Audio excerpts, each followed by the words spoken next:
მოგესალმებით ძვირფასო მაყურებლებო, დღეს ვსაუბრობთ რეგიონის პრობლემებზე.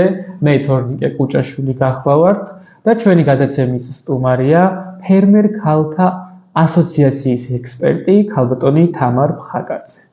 იგი დაგამნა რომ მე ძალიან ხშირად ვმუშაობ ხოლმე რეგიონის პრობლემებზე. დღესაც ჩემი მთავარი კითხვა ქალბატონ თამართან იქნება რეგიონის მთავარი პრობლემა, ეს არის გადინების პროცესი. თბილისი დაემსგავსა თავკომბალას, ეს არის აქტუალური პრობლემა და ალბათ ძალიან ხშირად ჩვენ საზოგადოებრივ წრეებში ვსაუბრობთ ხოლმე ამის შესახებ.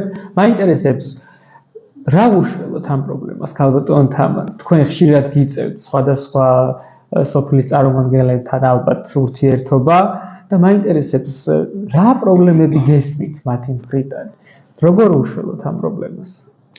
ეს ძალიან კომპლექსური თემაა და ეხლა ჯერ ერთი გადაცემა არ ეყოფა და მეორე ერთი შეკითხვაც არ ეყოფა, იმიტომ რომ არ შეიძლება სოფლის გადარჩენაზე ვილაპარაკოთ რაღაც ერთი მიმართულებით. სოფელი არის მიწა, სოფელი არის მეცხოველეობა, სოფელი არის უამრავი რამე. ამიტომ საოჯახო მეურნეობები მაგალითად, დავუშვათ ახლა საოჯახო მეურნეობები, რადგან ვახსენე საოჯახო მეურნეობებით დავიწყოთ საუბარი.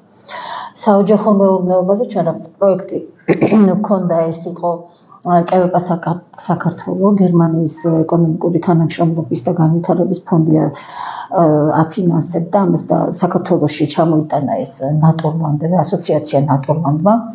ასოციაცია არის როგორ გითხრათ, ბიოლოგიური სერტიფიცირების, ორგანული სერტიფიცირების და სამართლიანი ვაჭრობის პრინციპის დანერგვით არის დაკავებული და იქ ჩვენ მქონდა რამდენიმე ფაზა იყო პროექტის, ახლა პროექტზე არ ვისაუბრებ, რა თქმა უნდა.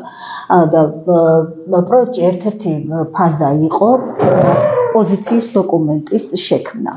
პოზიციის დოკუმენტის და ჩვენ ფერმერ ქალთა ასოციაცია ვმუშაობთ საოჯახო მეურნეობებზე. იმიტომ რომ მგონია რომ საოჯახო მეურნეობები ძალიან მნიშვნელოვანი თემაა სოფლის მეურნეობაში და სოფლად ადამიანების დამაგრებისთვის საოჯახო მეურნეობების სტატუსი. რა პროდუქტებზეა საუბარი? საოჯახო მეურნეობა ფართო სპექტრია. ფართო სპექტრია. აი კონკრეტული მაგალითები რომ მოგვიყვანოთ, აი საოჯახო მეურნეობა პროდუქცია არ შეიძლება ლაპარაკი. საოჯახო მეურნეობა თავისთავად მაგალითად არის ორ ქვეყანას კონკრეტულად საოჯახო მეურნეობაზე აქვს მიღებული კანონი, ერთ-ერთი მათ შორის არის უნგრეთი, რომელსაც ყველაზე სამ ქვეყანას ლუქსემბურგიც არის მათ შორის და ისა უნგრეთს აქვს მიღებული ყველაზე ახალი კანონი. უნგრეთს აქვს მიღებული და ეს არის საოჯახო მეურნეობის როგორც იურიდიული პირის სტატუსის განსაზღვრა.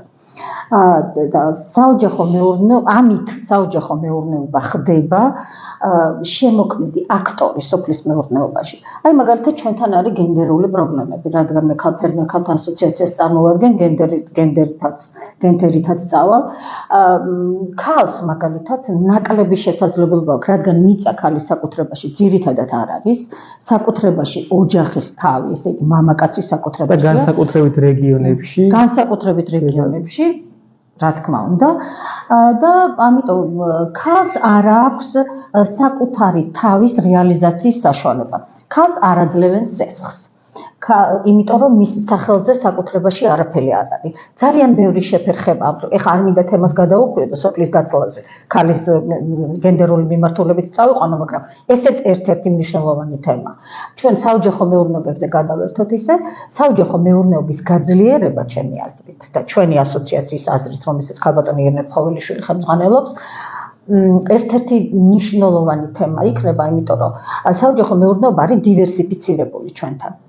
ასე თუ ისე არის საოჯახო მეურნეობები, რომლებიც ერთი მიმართულებით მიდიან და არის რამდენიმე მიმართულებით, განსაკუთრებით ამას შეუწყო აგროტურიზმმა ხელი. ამიტომ საოჯახო მეურნეობის და მის დივერსიფიცირებაზე ხელშეწყობა ერთ-ერთი მნიშვნელოვანი იქნება, იმიტომ რომ საოჯახო მეურნეობაში არა მარტო მოხუც არ ვიტყვი, მაგრამ დიდი თაობის მოზარდი თაობის წარმომადგენელი დედა, მამა, ბებია, ბაბუა ერთვება, არამედ ამაში ჩართულია ბავშვიც.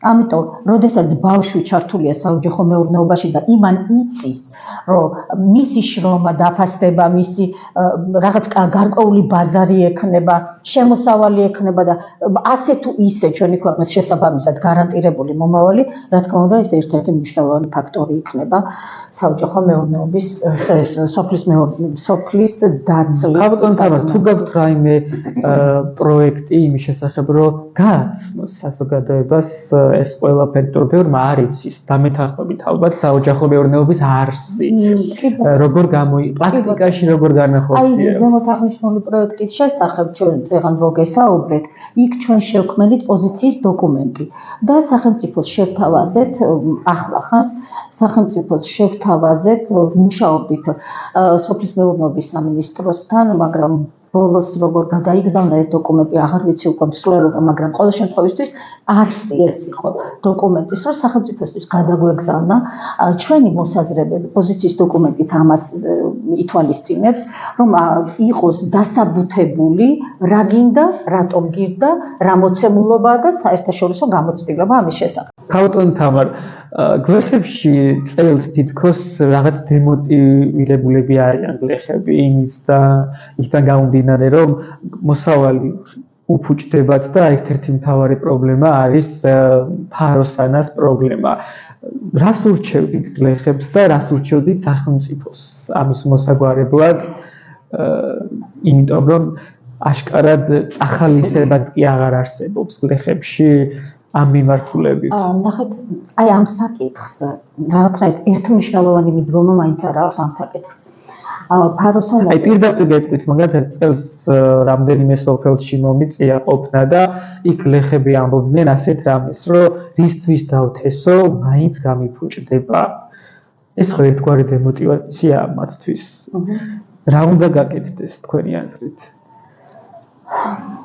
როგორ იყოს ამაზეც არ შემიძლია ერთ მნიშვნელოვნად გიპასუხოთ. ნახეთ, 2 წლის მანძილზე სახელმწიფო აკეთებდა რაღაც შეწამლები მოხდა, რა როგორ გაკეთდა ახლა მე ეს არ ვიცი, მაგრამ შედეგი იყო სახეზე, რომ ფაროსანა ან ზოგიერთ რეგიონში საერთოდ არ იყო, ან ძალიან ცოტა იყო რაოდენობა, ძალიან შემცირდა და წელს მაგ პრობლემის წინაშე ჩვენც ჩავდეგეთ, იმიტომ რომ მე თვითონაც ფერმერი ვარ, ხონის რაიონში მაქვს მეცხოველეობა, რომელსაც ჩემი დიშვილი უძღვება და მეც ვარ ჩართული ამაში და ჩვენთანაც ძალიან ბევრი ფაროსანა იყო. ეხლა რომ დავიწყე მაგაზე ფიქრი, ნუ შეწამლა ხო სახელმწიფო. ნახეთ, წარმოიჭრა მეორე პრობლემა. ჩვენთან მომრავლდა ყოველ შემთხვევაში ეხლა პროცესშია ბიოლოგიური სოფლის მეურნეობები. ეს არის ძალიან კარგი, ამას შეიძლება ცალკე გადაცემა მიუძღვნათ, ეს რამდენად მნიშვნელოვანია ქვეყნისთვის და როდესაც შეწამლა ხდება ის იმათი მოსავალი ფუჭდება. იმიტომ რომ ბევრი საჩივარი შევიდა მაგის გამო, რომ ორგანული მეურნეობა ვისაც აქვს და ეს გაასხეს ეს სითხე, იმათი მოსავალი გაფუჭდა და ისინი გეგმავთ მომავალში, რომ ამ მიმართულებით იმუშაონ, რომ ერთმანეთი არ დააზარალონ გლეხებმა. ამას ჩვენი ასოციაციის ფარგლებში მუშაობა არ ეყოფა, ამას უნდა სპეციალისტები, ამას უნდა ვთქვათ კონსილიუმი, რომ შეიკრიბოს ყველა საერთაშორისო გამოცდილება როგორ არის ამ მიმართულებით, რომ მეტნაკლებად ზიანი იყოს გაწონასწორებული. ჩვენ არ გვინდა არც მეურნეობა, რომ დავაზიანოთ და არ გვინდა რომ მაგალითად დემოტივაცია გახდეს ის საერთოდ ყველაფრის გამოუყენებლობა მეურნეობაში. ვერ გაგცემთ ამაზე, ერთ მნიშვნელოვან პასუხს ვერ გაგცემთ სამწუხაროდ. წარმატებებს გისურვებთ თქვენ და თქვენს ორგანიზაციას. ეს იყო რეგიონული საინფორმაციო სააგენტო მუნიციპალ ჯის და ტელეკომპანია ახალის ერთობლივი პროექტი, რომელიც ითვალისწინებს რეგიონის პრობლემებზე საუბარს.